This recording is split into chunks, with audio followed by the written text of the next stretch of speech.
ٹھیک ہے؟ یہ 5 اللہ سبحانہ تعالیٰ نے 5 محبتیں گنا کے اور پھر ایک سائڈ پہ ترازو میں رکھ دیا تھا اللہ رسول کی محبت، اور اللہ سبحانہ تعالیٰ نے کہا تھا اب ایویلویٹ کر لو،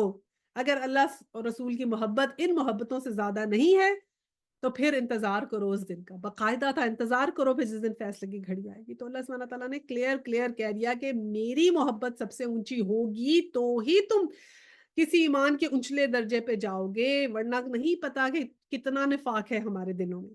تو یہ بہت اپنے آپ کو کلیئرلی بتا دیں کہ ہر چیز سے پہلی پرائرٹی اللہ سبحانہ تعالیٰ کا حکم ہے، اللہ سبحانہ تعالیٰ کا کہنا ہے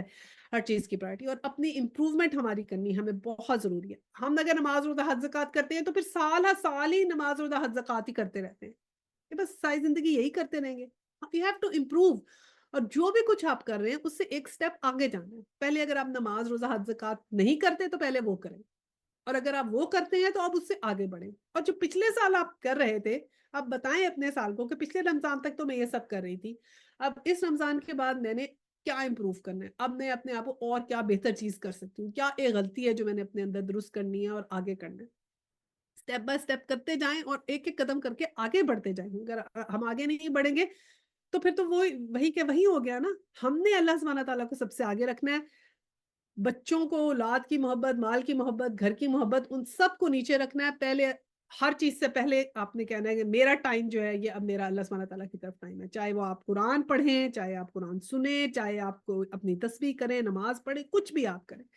ہر چیز ایسے تو آپ کو تھوڑی تھوڑی کرنی چاہیے۔ یہ بھی بہت ضروری ہے کہ قرآن کے ساتھ جڑ کے رہیں، ٹھیک ہے؟ جڑنا بھی بہت ضروری ہے۔ یہ اللہ سبحانہ تعالیٰ نے کہا ہے کہ انہی لوگوں کے ساتھ اٹھائے جاؤ گے جن لوگوں سے محبت کرتے تھے، تو اپنا سوشل سرکل بھی اس حساب سے بنائیں اور ان لوگوں کو پکڑ کے رکھیں جو آپ کو قرآن کی طرف لے کر آتے ہیں۔ اچھا جی، 127 جب کوئی صورت نازل ہوتی ہے تو یہ لوگ آنکھوں ہی آنکھوں میں ایک دوسرے سے باتیں کرتے ہیں کہ کہیں کوئی تم کو دیکھ تو نہیں رہا، پھر چپکے سے نکل بھاگتے ہیں۔ اللہ نے ان کے دل پھیر دیے ہیں کیونکہ یہ نہ سمجھ لوگ ہیں۔ تو اب کیا کرتے تھے کہ جب کوئی نئی صورت نازل آتی تھی تو آپس میں اشارے کرتے تھے منافق ایک دوسرے کو، لو جی آ گئی اب ایک اور، لو جی اب ایک اور ایسی آ گئی، اور کوشش دیکھ رہے تھے کہ اگر کوئی نہیں دیکھے تو کھسک نہ جائیں اس محفل سے، کہتے تھے گھبراہٹ ہو رہی ہے یہاں پر کون بیٹھا رہے، جیسے ان کا دل نہیں لگتا تھا قرآن کے اندر، گھبراہٹ ہوتی تھی نکلو یہاں سے، چلو یار کہیں اور چلیں، کیا یہی باتیں کرتے رہتے، تو وہ ایک دوسرے کی کوشش کرتے تھے چپکے سے نکل جائیں۔ تو اللہ کی، اور ایسے کیوں ہوتا ہے کیونکہ اللہ نے ان کے دل پھیر دیے ہیں۔ اللہ سبحانہ تعالیٰ چاہتے بھی نہیں کہ وہ اللہ سبحانہ تعالیٰ کی محفل میں اللہ سبحانہ تعالیٰ کی اس کلام کو سنیں، کیونکہ یہ نہ سمجھ لوگ ہیں اللہ سبحانہ تعالیٰ کے، ان کو سمجھ نہیں ہے کہ کیا کھو رہے ہیں، ان کا تو سارا کچھ جو انٹرسٹ ہے اس دنیا کی زندگی میں ہے، اور اس دنیا کی زندگی کب ختم ہو جائے گی ایسے چٹکی بھر کے پتہ بھی نہیں لگے گا، اور آخرت میں پھر کھڑے ہوں گے ہم قبر میں، فرشتہ آ جائے گا روح قبض کرنے، اور پھر جب اپنی قبر میں لیٹیں گے تو اس وقت یاد آئے گا اور تب واپس نہیں جا سکیں گے۔ آج آج سٹیپ اٹھا لیں، جو بھی زندگی میں اچھا کام کرنے کا، اللہ کے حکم ماننے کا سٹیپ اٹھا سکتے ہیں اٹھا لیں۔ سورہ توبہ میں بہت سخت الفاظ آئے ہیں منافقین کے لیے، سب چیز کلیئر کر دی ہے، ہر شیڈز دکھا دیے گئے ہیں۔ اب بھی ہمیں اگر آنکھ نہیں کھلے گی تو پھر آگے تو پھر کیسے کھل سکتی ہے، کیونکہ ہر صورت میں تو ایک ڈفرنٹ ٹاپک ڈسکس ہوگا نا۔ اپنی منافقت وہ ہم نے دور کرنا ہے صورت کے پڑھنے کے بعد۔ اب یہ لاسٹ جو ہے وہ میں پڑھ رہی ہوں 128 آیا، دیکھو تم لوگوں کے پاس ایک رسول آیا ہے جو خود تم میں سے ہی ہے، تمہارے نقصان میں پڑنا اس پر شاک ہے، تمہاری فلاح کا وہ حریص ہے، ایمان لانے والوں کے لیے وہ شفیق اور رحیم ہے۔ مطلب بتایا جا رہا ہے کہ تمہارے پاس تم میں سے ہی رسول آیا ہے، وہ نہیں چاہتا تم نقصان میں رہو، تمہاری فلاح کا وہ حریص ہے، چاہتا ہے کہ تم ٹھیک ہو جاؤ، تو جو ایمان لاتے ہیں ان کے لیے تو وہ شفیق اور رحیم ہے۔ اور آگے کیا ہے یہ، اور اب اگر یہ لوگ تم سے منہ پھیرتے ہیں تو اے نبی صلی اللہ علیہ وسلم ان سے کہہ دو کہ میرے لیے بس اللہ ہی کافی ہے، کوئی معبود نہیں مگر وہ، اس پر تو میں نے بھروسہ کیا، وہ مالک ہے عرش عظیم کا۔ کہ اب اگر پھر بھی وہ کہنا نہیں مانتے تو پھر یہ کہو، یہ بہت اچھی دعا ہے نا، آیا 129 میں، یہ لاسٹ آیا ہے سورۃ توبہ کی، لا الہ الا اللہ علیہ توکلت وہو رب العرش العظیم۔ تو بہت ہی خوبصورت ہے، اس کو پڑھا کریں، اور اس کے بارے میں تو یہ مطلب احادیث ہیں بہت، مستند احادیثیں نہیں ہیں، تھوڑی سی غریب حدیث ہے، لیکن وہ اس طرح ہے کہ یہ میں پڑھ دیتی ہوں کہ حضرت عبداللہ سیدنا ابو دورہ رضی اللہ تعالیٰ عنہ سے مروی ہے کہ جو شخص صبح شام میں حسبی اللہ لا الہ الا اللہ علیہ توکلت و رب العرش العظیم کو 7 مرتبہ پڑھ لے تو اللہ تعالیٰ اس کو تمام پریشانیوں سے نجات دیں گے۔ ٹھیک ہے؟ اب یہ ضعیف حدیث، لیکن اس کو پڑھنے میں تو یہ قرآن کی آیا ہے نا، تو کبھی بھی آپ پڑھیں، 7 دفعہ پڑھیں، 10 دفعہ پڑھیں، کچھ بھی پڑھ لیں، روز ضرور پڑھ لیا کریں، کیونکہ اللہ تبارک تعالیٰ سے کہنا کہ میں بس آپ پہ ہی یقین رکھتی ہوں، ٹھیک ہے؟ اس کے علاوہ صحیح بخاری میں بھی ایک حدیث ہے کہ حضرت ابو بکر صدیق رضی اللہ اللہ تعالیٰ عنہ نے فرمایا کہ سیدنا زید بن حارث سے انہوں نے جمع کیا، اور یہ کہتے تھے کہ یہ جو ہے قرآن پاک کے آخری حصہ ہے، یعنی کہ یہ آخری آیات ہیں قرآن پاک کی، اور یہ بھی پکا نہیں پتا، کچھ یہ کہتے ہیں آخری آیت، کچھ سورہ بقرہ کی آیات کو جو ہے نا آخری آیات کہتے ہیں، تو یہ بھی جو ہے وہ نہیں ہے، لیکن یہ بھی ایک حدیث ہے، ضعیف ہے، لیکن یہ بھی ہے کہ شاید یہ آخری آیت تھی، لیکن یہ بہرحال یاد رکھیں کہ یہ ضرور پڑھیں آخری آیت سورہ توبہ کی۔ سورہ توبہ سے ہم نے اپنے دل کا نفاق ختم کرنا ہے، اللہ تعالیٰ سے دعا کرنی ہے کہ ہمارے دل کے نفاق ختم کریں، کیونکہ اللہ لا الہ الا اللہ علیہ توکلت ہوا رب العرش العظیم، کہ میرا وہی رب ہے، میں صرف اسی پہ توکل کرتی ہوں، اسی پہ بھروسہ کرتی ہوں، اور وہ عرش عظیم کا رب ہے۔ اچھا جی، یہ سورہ توبہ ہماری ختم ہو گئی، اور ایسا کرتے ہیں اب ہم سورہ یونس جو ہے کا انٹروڈکشن دے دیتے ہیں آپ کو۔ سورہ یونس جو ہے وہ انبیاء کے نام کے اوپر ہے، مکی صورت ہے، 109 اس میں آیات ہیں۔ انبیاء کے نام پہ بہت سی صورتیں ہیں، جیسے سورہ ہود ہو گئی، سورہ یوسف ہے، اب یہ سیکوینس میں آئیں گی، سورہ یونس کے بعد سورہ ہود آئے گی، پھر سورہ یوسف آئے گی۔ اس کے علاوہ انبیاء کے نام پہ سورہ ابراہیم ہے، سورہ نوح ہے۔ ابھی نبی اکرم صلی اللہ علیہ وسلم نے ساری صورتوں کے نام نہیں رکھے ہیں، کچھ کے نام صحابہ کرام نے بھی رکھے ہیں۔ اس میں اب کیا مین چیز جو ڈسکس ہوتی ہے وہ کیا ڈسکس ہو رہی ہے کہ اس میں تمام انسانیت کو انذار ہے اور مومنین کو خوشخبری ہے، تو اس کے اندر جو ہے نا یہ قرآن کا جو ہے نا اصل مقام بتایا گیا ہے، اور لفظ قرآن بھی ہم اس کے اندر پڑھیں گے، اور یہ بتایا گیا کہ یہ دنیا عارضی ہے اور فانی ہے۔ سورۃ توبہ سے اس کا لنک کیا ہے کہ سورۃ توبہ جو ہے وہ جب ختم ہوئی تھی تو اس میں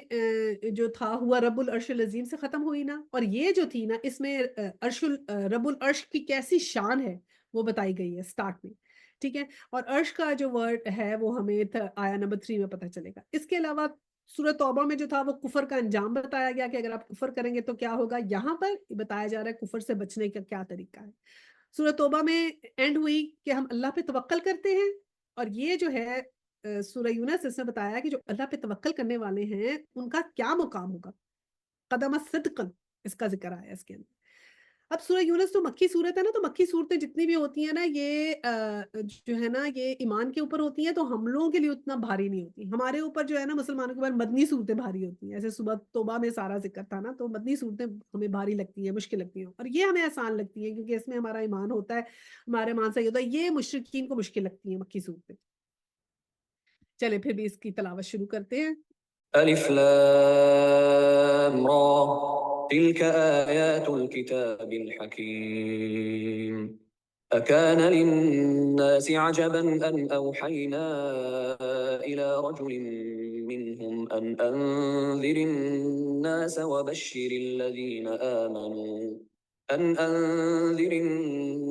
وبشر الذين آمنوا أن لهم قدم صدق عند ربهم قال الكافرون إن هذا لساحر مبين الف لام را، یہ اس کتاب کی آیات ہیں جو حکمت اور دانش سے لبریز ہے۔ کیا لوگوں کے لیے یہ ایک عجیب بات ہوگی کہ ہم نے خود انہی میں سے ایک آدمی کو اشارہ کیا کہ غفلت میں پڑے ہوئے لوگوں کو چونکا دے، اور جو مان لے اس کو خوشخبری دے دے کہ اس کے لیے ان کے رب کے پاس سچی عزت اور سرفرازی ہے۔ کیا یہی وہ بات ہے جس پر منکرین نے کہا کہ یہ شخص تو کھلا جادوگر ہے؟ اب یہ دیکھیں پہلی آیت میں تو الف لام را آ گیا اور کہا کہ یہ بڑی حکمت والی کتاب ہے، ٹھیک ہے، دانش سے اور حکمت سے لبریز ہے۔ اس کو جب پڑھیں گے تو انہی لوگوں کو سمجھ میں آئے گی جو تھوڑا سا اس پہ غور و فکر کریں گے۔ اب کتاب یہ ہے نا، یہ جب ہم گرامر میں جاتے ہیں تو اس کی دو چیزیں ہوتی ہیں کہ یہ مسترد ہے کہ اس میں فاعل اور مفعول ہوتا ہے، ٹھیک ہے، تو کتاب کے آنے کا طریقہ کیا ہے کہ یہ کلام ہے اللہ تعالیٰ کا، اور پھر جب آپ نے اس کو کمپائل کیا، اور قرآن کو کہتے ہیں کثرت سے پڑھی جانے والی، اور کتاب وہ چیز ہوتی ہے جو لکھی ہوئی ہوتی ہے، تو اب یہ لوح محفوظ میں ایک دفعہ محفوظ ہے، اور اس کے بعد تھوڑی تھوڑی کر کے نازل ہوئی کلام کی صورت میں، اور پھر جب آپ صلی اللہ علیہ وسلم کے اوپر وحی کی صورت میں آتی تھی تو پھر آپ کہتے تھے لکھ لو اس کو، تو پھر نیچے کتاب کی صورت میں آ گئے۔ اور دیکھیں قیامت کی نشانیوں میں بھی یہ ہے کہ قرآن کو اٹھا لیا جائے گا،